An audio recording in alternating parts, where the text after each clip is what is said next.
मैं आज स्तन देखभाल और प्लास्टिक सर्जन की भूमिका के बारे में बात करना चाहती थी। एक महिला के जीवन में स्तन या ब्रेस्ट की भूमिका बहुत महत्वपूर्ण होती है। उसके जन्म से लेकर किशोरावस्था, वैवाहिक जीवन और जीवन के अंतिम समय तक स्तन की भूमिका हमेशा बनी रहती है। लेकिन कई बार यही स्तन महिला के जीवन में बहुत दुख का कारण भी बन जाता है। आप जानते हैं, दुनिया भर में कई उदाहरण हैं जहां महिलाएं विभिन्न बीमारियों से, खासकर ब्रेस्ट कैंसर से बचने के लिए प्रोफिलैक्टिक मास्टेक्टोमी यानी अपनी इच्छा वर्जिश से अपने स्तन को हटवा देती हैं। मैं यह बात इसलिए कह रही हूँ क्योंकि यह स्तन आपको समाज में एक महिला के रूप में स्थापित होने में मदद करता है, लेकिन इसी स्तन की बीमारी के कारण आपका जीवन बहुत कठिन भी हो सकता है या यह मृत्यु या जीवन के अंत का कारण भी बन सकता है। लेकिन अगर हम सचेत रहें तो हम स्तन की विभिन्न बीमारियों के बारे में आसानी से जागरूक हो सकते हैं और उचित इलाज लेकर स्वस्थ रह सकते हैं। तो इसके लिए हम क्या कर सकते हैं? सबसे पहले हम ये कर सकते हैं कि हम किसी किसी भी तरह के झूठे विश्वास में न पड़ें और ख़ुद को छुपाने के बजाय हम चाहेंगे कि अपनी बीमारी का कारण किसी अन्य डॉक्टर या ऐसे किसी आकिस व्यक्ति के साथ साझा करें जिसने इस तरह का इलाज लिया है कि मुझे यह समस्या हो रही है, मुझे क्या करना चाहिए।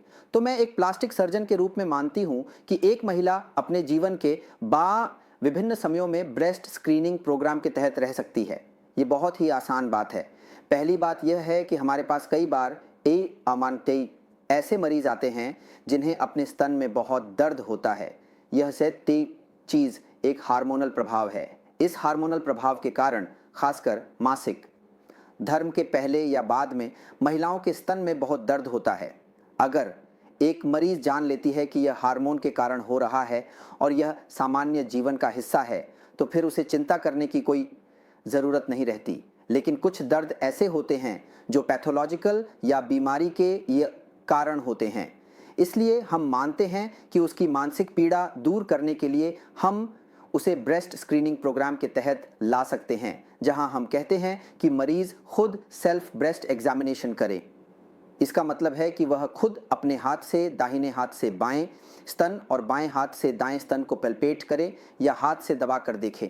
और हम व्यक्तिगत रूप से सलाह देते हैं कि जब आप नहाएं, साबुन का इस्तेमाल करें। ठीक उसी समय आप अपने स्तन को 4 हिस्सों में बांट लें। बांटकर अपनी हथेली या उंगलियों के सिरों से पैलपेट करके देखें कि कहीं कोई गांठ जैसी चीज़ तो नहीं लग रही, और अगर ऐसा लगे तो आप किसी डॉक्टर की सलाह लें। किसी डॉक्टर, प्लास्टिक सर्जन या किसी भी सर्जन के पास जाएं। निश्चित रूप से सर्जन को दिखाना बेहतर है क्योंकि सर्जन जानते हैं कि इस बीमारी के साथ मरीज को कितनी तकलीफ होती है और उसे कैसे बेहतर मदद दी जा सकती है। वे आम तौर पर क्या करते हैं, वह खुद भी एक बार फिर से नए सिरे से जांच करेंगे और अगर जांच के दौरान उन्हें कहीं कोई गांठ मिलती है तो वह उसके लिए उचित कदम उठाएंगे। याद रखें सभी, और ये सोचने का कोई कारण नहीं है कि यह कैंसर हो गया है या मेरा ब्रेस्ट पूरी तरह से खराब हो गया है। मैंने पहले ही आप सभी को बताया है कि ब्रेस्ट में दर्द कई बार सामान्य मासिक धर्म या मेंस्ट्रुअल साइकिल के साथ भी जुड़ा हो सकता है। यह एक प्राकृतिक प्रक्रिया है, इससे डरने की कोई ज़रूरत नहीं है। इसलिए जब भी हमारे पास मरीज़ आते हैं, हम डॉक्टर लोग उन्हें बताते हैं कि सबसे पहले खुद से सेल्फ एग्जामिनेशन करें और डॉक्टर खुद भी पूरी तरह से जांच करेंगे। अगर कहीं भी कुछ असामान्य लगे तो तुरंत डॉक्टर से संपर्क करें। ऐसी स्थिति में हम आमतौर पर ब्रेस्ट का अल्ट्रासोनोग्राफी करवाते हैं और कई बार हम दोनों ब्रेस्ट की मैमोग्राफी भी करवाते हैं। और उसके बाद भी अगर मुझे लगता है कि कहीं एक से बजे सूजन या गांठ या किसी तरह की कोई गांठ जैसी चीज़ है, तो उस स्थिति में हम थोड़ा समय लेकर वहां से थोड़ा सा टिश्यू निकालकर जांच करते हैं। इससे पता चलता है कि कहीं यह कोई गंभीर समस्या तो नहीं है। और कुछ खून की जांचें भी होती हैं जिन्हें करके यह जाना जा सकता है कि उसे ब्रेस्ट कैंसर हुआ है या नहीं, या इसकी कोई संभावना है या नहीं। इन सभी जांचों के बाद हम उसके अनुसार इलाज दे सकते हैं जो भी बीमारी लेकर हमारे पास आएगी। अब हम ब्रेस्ट के लिए मैं किस प्रकार का उपचार दूं? सबसे पहले हम स्तन का उपचार करते हैं, जिसके लिए अधिकतर मरीज मेरे पास आते हैं। सर्वोत्तम भी विभिन्न स्थानों पर छोटे पहियों के समान हो गया है। हम कहते हैं कि लोगों की रुचि बारिश में घूमते चूहों जैसी चीज़ों में होती है। यदि हमें इस तरह का ट्यूमर मिलता है तो हम इसे सर्वोत्तम कहते हैं, और मैं रैली के मामले में इसे सर्वोत्तम कहता हूं।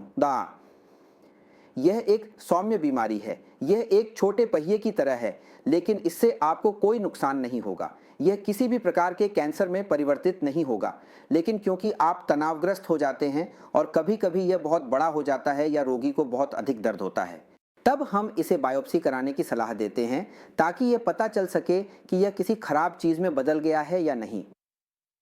हम कभी-कभी सोचते हैं कि ऐसी कोई गांठ खराब हो गई है जब हम देखते हैं कि ब्रेस्ट की कोई गांठ सख्त हो रही है, जब हम देखते हैं कि उसके ऊपर की त्वचा सिकुड़ रही है, ठीक संतरे के छिलके की तरह हो रही है, जब हम देखते हैं कि ऊपर की त्वचा में अल्सर या घाव जैसा बन रहा है, या उसके नीचे कोई ट्रैक्ट बन रहा है, या निप्पल से किसी तरह का डिस्चार्ज आ रहा है, खासकर अगर लाल रंग का कोई डिस्चार्ज आ रहा है और कई बार जब हम उसके आसपास के हिस्से को हाथ से जांचते हैं तो छोटी गांठ जैसी महसूस होती है, तब हम सोचते हैं कि यह किसी खराब तरह की बीमारी हो सकती है जिसे हम ब्रेस्ट कैंसर कहते हैं।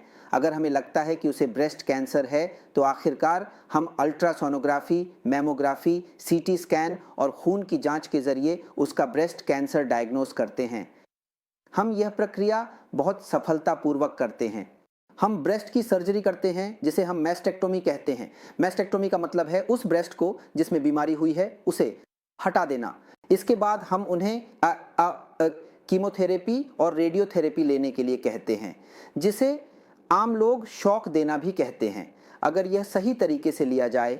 साथ ही हम प्लास्टिक सर्जन अब यह कर सकते हैं कि उनके शरीर के यही किसी हिस्से से एक नया ब्रेस्ट बना सकते हैं।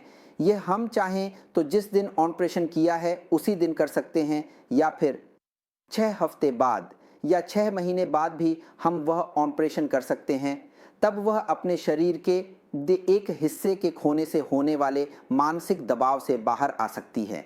और इन ब्रेस्ट कैंसर या किसी भी तरह के कैंसर के इलाज में हम हमेशा कहते हैं कि मरीज़ का समन्वित फॉलोअप बहुत ज़रूरी है, जिसमें एक कैंसर विशेषज्ञ, एक मनोचिकित्सक, एक प्लास्टिक सर्जन की संयुक्त भूमिका होती है। और भी कई तरह के ब्रेस्ट के इलाज हम करते हैं, जैसे ही कुछ लोगों के ब्रेस्ट बहुत छोटे होते हैं। आजकल हमारे समाज में कई लोग होते हैं जिनके ब्रेस्ट बहुत छोटे होते हैं, वे इसे बड़ा करना चाहते हैं, जिसे हम ऑगमेंटेशन मैमोप्लास्टी कहते हैं। इसमें हम मरीज के शरीर में सिलिकॉन इम्प्लांट डालकर या इंसर्ट करके उसे बड़ा कर सकते हैं, उनकी इच्छा के अनुसार जैसा वे चाहें। फिर कई मरीज आते हैं जिनका एक ब्रेस्ट बड़ा होता है और दूसरा छोटा जन्म से ही। उसकी सिमेट्री लाने के लिए या दोनों ब्रेस्ट को एक जैसा करने के लिए हम इस तरह के सिलिकॉन इम्प्लांट का इस्तेमाल करते हैं। एक और समस्या हमारे देश में अब होती है, जो महिलाएं बार बार प्रेग्नेंट होती हैं या जो लैक्टेटिंग मदर होती हैं, उनका ब्रेस्ट बहुत बड़ा हो जाता है। ऐसे ब्रेस्ट के साथ समाज में रहना उनके लिए बहुत मुश्किल हो जाता है। कई स्किन नीचे लटक जाती है। इस स्किन को फिर से टाइट करने के लिए हम दोनों तरफ बराबर तरीके से ऑन ऑपरेशन कर देते हैं, इसे हम मैक्सी कहते हैं। हम और भी कुछ कॉस्मेटिक ऑपरेशन करते हैं ब्रेस्टेड के बारे में, जिसे हम किसी और वीडियो में कभी आपके साथ साझा करेंगे। तो मुझे लगता है कि इस वीडियो में मैं एक और चीज़ आपके साथ साझा करना चाहता हूँ।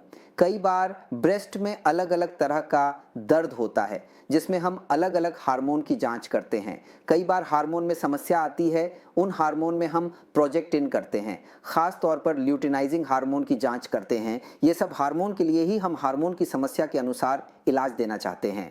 और अगर हार्मोन की समस्या में कुछ भी न मिले तो उस स्थिति में हम उन्हें अन्य विभिन्न दवाइयों, लोकल या सिस्टमिक कोई भी दवा देकर उनके ब्रेस्ट पेन को राहत देने की कोशिश करते हैं।